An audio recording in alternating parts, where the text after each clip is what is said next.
Okay, this video is a quick comparison between the new Viltrox 28mm f4.5 fixed aperture lens for Nikon Z and two other lenses I own. This first comparison is between the Viltrox and the Olympus 12 to 45mm f4 Pro for Micro Four Thirds.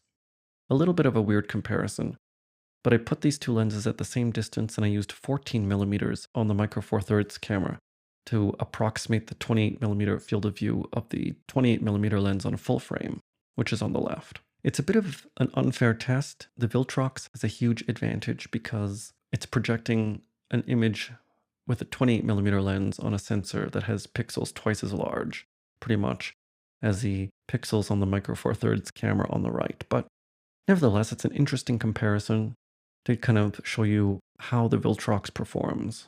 It's hard to see too many differences in sharpness here, but the Olympus clearly has a little bit more moire. To really compare sharpness, let's look at this red square, this area indicated by the red square, and zoom in.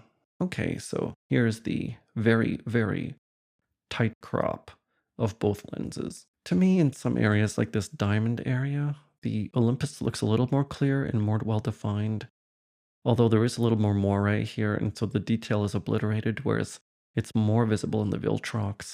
Here, the Viltrox is rendering a little bit better than the Olympus. The lenses are pretty close. They look quite similar, so it's actually quite impressive that the Viltrox is performing on this level. So that was the center. Let's look at the edge. Again, I moved the camera so that the same image would now be projected to the edge, and I refocused. Viltrox on the left, Olympus on the right. Interesting. They look similar, but let's again look at a crop. I indicated by the red square. I chose it a little more to the left this time, so you can really see edge performance. And in this case, you can see that the Olympus is clearly sharper, I would say. Now, this area again looks better with the Viltrox, but you can see that this area here, it's getting a little soft, whereas it's much more apparent with the Olympus. I would say the Olympus performs a little bit better than the Viltrox in this case.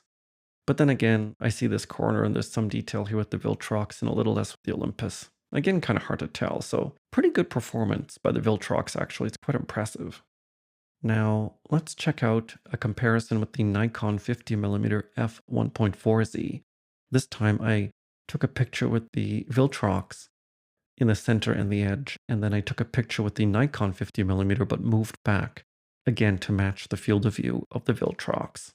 There's the Viltrox on the left and the Nikon on the right, and I set the Nikon to f4.5 again.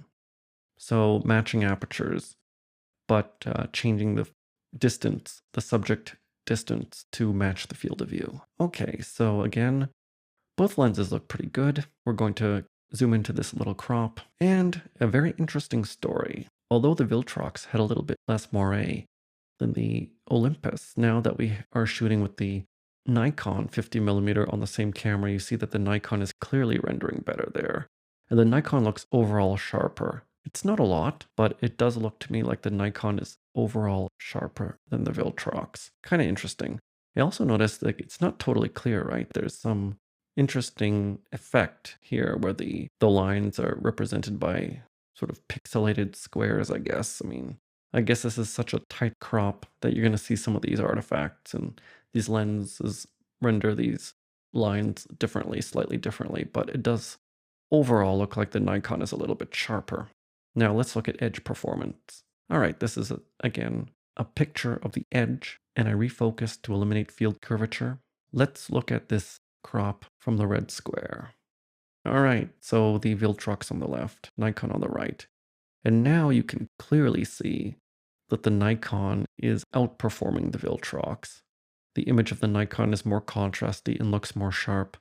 For example, in this area here, it's a little bit soft. Here you can see more of the lines. Here, the lines are barely visible, but you can see the lines here. The stronger, there's more contrast. But there is a little bit of moire now here, whereas there's no moire with the Viltrox. Anyways, overall, very interesting. I think the Viltrox does perform very well. Although it is a fixed aperture lens, and it does have a lot of flaring and other optical deficiencies, it's really not a bad lens for $99, but as you can see, it has optical limitations. The lenses that I talked about, like the Olympus 1245 and the Nikon 50mm f1.Z, are definitely going to be more versatile lenses, but if you're just looking for a body cap lens, the Viltrox is kind of a cool lens that performs decently, even when compared to these more expensive lenses. So I hope this comparison of sharpness was useful for you, and I'll see you again next time.